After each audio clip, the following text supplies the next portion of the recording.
What's up, everybody? This is your channel TFB coming back with another video. And man, let's talk about Indiana Fever HC Praises team for bypassing Caitlin Clark amid shooting struggles. What is wrong with Caitlin Clark? Shooting just 26.5% from the field over her last 3 games is far from what you expect from a player of her caliber. After the loss to the Aces, Clark addressed the slump, saying, there are going to be stretches that are really good, and there's going to be stretches that aren't as good.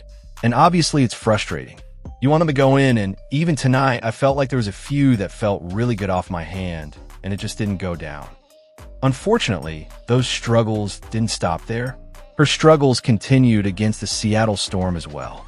In the Fever's win over the Seattle Storm, Caitlin Clark was up against one of the favorites to win the DPOY this year, Gabby Williams. The Seattle Storm forward proved to be a nuisance as Clark finished with just 6 points on 3 of 13 shooting. Even more alarming is the fact that she went 0-4-6 from the three-point line. That now makes her 1-4-23 from deep in her last 3 games. It's now the 3rd time this season she's gone without hitting a single tray. For a player known for making those 3-pointers from the logo, this doesn't look good. Worrying times? Maybe. But despite her shooting struggles, the Indiana Fever found a way. Not something you often see. Fever had lost their last 2 games when Clark struggled with her shooting, but not this time. Aliyah Boston scored a career-high 31 points, while Kelsey Mitchell contributed with 26 to help sink the high-flying Seattle Storm, who had won their last 3 games on the trot. Coach Stephanie White was full of praise for her team after the big win over the Storm.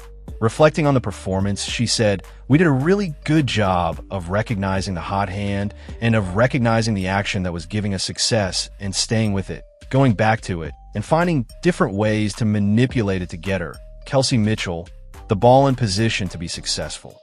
White's game plan showed clear adaptation. When Seattle overloaded on Clark's left step back, the Fever shifted, running plays to free up Mitchell for open threes and get Boston the ball downhill. That adjustment paid off. Mitchell's 26 points and Boston's 31 took the offense forward even as Clark was held in check. Mitchell finished the game with 26 points on 8-14 shooting from the field.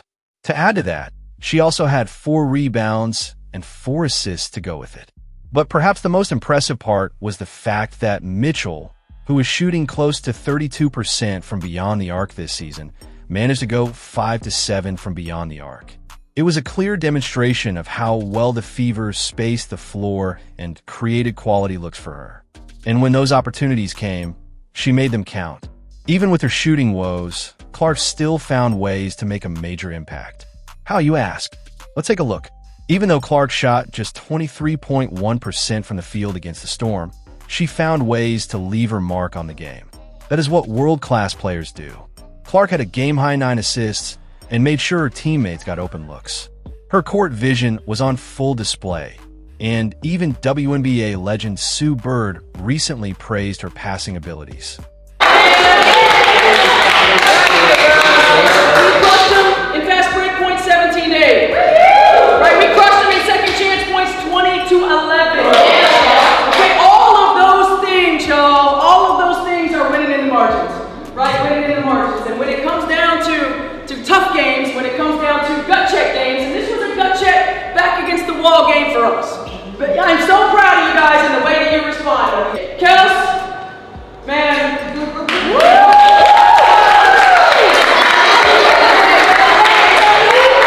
hey, great job of recognizing the hot hand and the hot action and continuing to go to it. AB career high 31.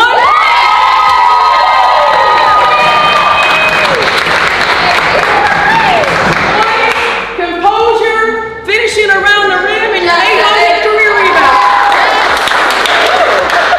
Lexi, first career double-double. Big guard. Career high 11 rebounds. Yep. Here we go. It remains to be seen when Clark recovers from her slump. But if history is any indicator, it's only a matter of time. What stood out more, though, was how the Fever managed to pull off a win despite her struggles. Coach Stephanie White, who's faced her fair share of criticism this season, deserves credit for this one. When do you think Clark will manage to get out of this shooting slump? Let us know your thoughts down in the comments below. How's it feel? Like, who was in the stands for you tonight? Who came out to the stands for you tonight that you had a big game, encouraged you to have a big game that you had? Yeah, I have about 30 people out there waiting, so I'll head out there after. A bunch of family, friends. I love coming back to Pacific Northwest, getting to play, and it being accessible for them to come and watch. So just really happy to be here, and happy that we got a win in front of them. Kelsey said she felt like this was the first time you guys put together like a full 40-minute game. Just what did it feel like for you out there and just kind of working as a whole team? Yeah, I feel like we've played a lot of games where we play 30 minutes, 35 minutes, and we end up coming up short because of that. And that's been our whole focus, is play a full 40 minutes, win every 5-minute increment that we can. And just really proud of our group. I feel like we've hit some adversity along the way, and I think that's only pushing us closer and closer together. And just really proud of how we stayed with it. They were, going on there, running the fourth quarter of trying to fight back, and I feel like there's been times where we've separated in that moment. And tonight we just stayed together, and that just shows the growth of our team and how we're just, again, our chemistry is getting better and we're trusting each other more. And I think you saw that in the fourth quarter. You had most of your points in the second half. What did you kind of see, or what was kind of the message towards you as you got going in that second half? Just keep, doing what we're doing. I think,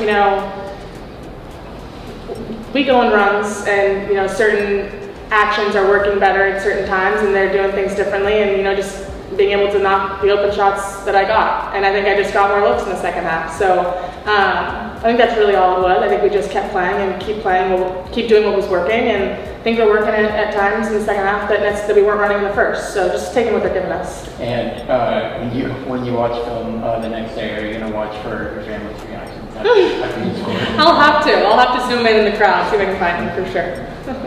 I did hear from our trainer that my dad was making some noise, so I'll have to ask him what he was saying. Hopefully nothing too bad. Can you talk a little bit about the team's depth? When you have a player like Clark who's on a bit of a slump, how other players are able to step in and take over? Yeah, I think that's something we've been telling our entire team this whole time, is that it's not going to be the same person every night. And we're buying into that. And Kelsey Navy stepped up huge tonight. And again, what was working, we just keep going at that. And Caitlin did a really, really good job at leading us and getting into those actions that were working. And that's what that's going to be. It's next man up. We is bigger than me. It doesn't matter whose night it is, as long as it's our night. And just, again, really proud of everyone buying into that this season so far. Kind of on that same vein, how do you try to support Caitlin in this kind of shooting slump she's going through a little bit on this trip? She'll be fine. I don't think we're worried. We're not worried about it. She's a great shooter. She's a great player. This happens to every player, every great player. She'll be fine. Yeah, we're not worried about it. Was it, kind of a good way to end this road trip, kind of a sigh of relief that you were able to get this game? Yeah, I didn't even think nobody was going to come here post game for real, because for us it was what it been about. We went 0-2, the way we lost and how we lost to the Valkyries and the Aces. It was just, it was a test run for us, and I think for us to have finished the way we did tonight was really, really special for our group. We had never really, this year had a 40-minute game that we competed and played for 40 minutes, and I think you saw the best of our group tonight. Yeah, what did it mean for you to kind of find your three-point shot tonight, too? I don't know. I didn't know. Okay. I think trying to stay in rhythm. I think the 3-point, I really didn't notice because of how well we moved the ball and how well we were just pinging it and pinged it and pinged until it got to the right people. And I think once you see that people can find rhythm and put themselves in a position to make and take shots that are beneficial for them. What helped you guys bring it together tonight? You said we hadn't played a full game. Tonight was the full game. What helped bring that together tonight? Losing. Motivated. Huh? I think a lot of eyes and ears are around what the Fever are, and now and all that hoopla. But at the end of the day, this league is about wins and losses, and I think that we took a couple tough ones on the chin, and I think this is really, really our back was against the wall tonight. And it was more about figuring out who was going to really use their mental toughness and really dig deep. And I think our entire group really did that. Kelsey said this feels like the first time you guys have put together a 40-minute game. Just how did it feel for you? Yeah, I mean, we did. You know, I think we had some hiccups and we had some breakdowns, but we played through them. And we played with multiple levels of effort on both ends of the floor. You know, for the most part, you know, made really good decisions, had each other's back. Highest level of consistent communication we probably had all year. You know, and I felt like there was huge growth from our team today, and I'm really proud of them. And AD had that early foul trouble, but she kind of came back and she had a career high. Just what can you say to her tonight? Just, I mean, just what a hell of a job. You know, she was on balance all the time. You know, she just does such a good job of facilitating that I feel like sometimes she misses opportunities to be a scorer for us. And outside of one time when she passed it out when she had a guard on her, I thought she did a good job of making the right reads and the right plays. She was efficient. She was hunting opportunities, and we were getting her the ball in a timely manner. And so much of AB's efficiency is about us getting her the ball on time and on target, and I thought we did a better job today. Do you have to have a conversation with a player like Kelsey Mitchell? Feel free to shoot, turn it on, we need you to score. Do you have to have that conversation with her, or do you have to tell her to tone it down a little bit?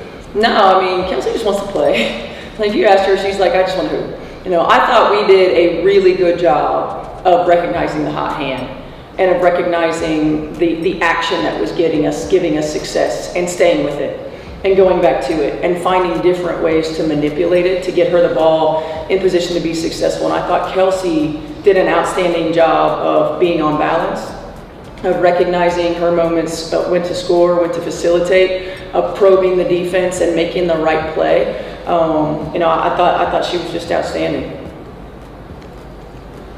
Nothing to worry about with Caitlin there, and just getting a little nicked up. I hope not. I haven't talked to anybody about that, but I hope not.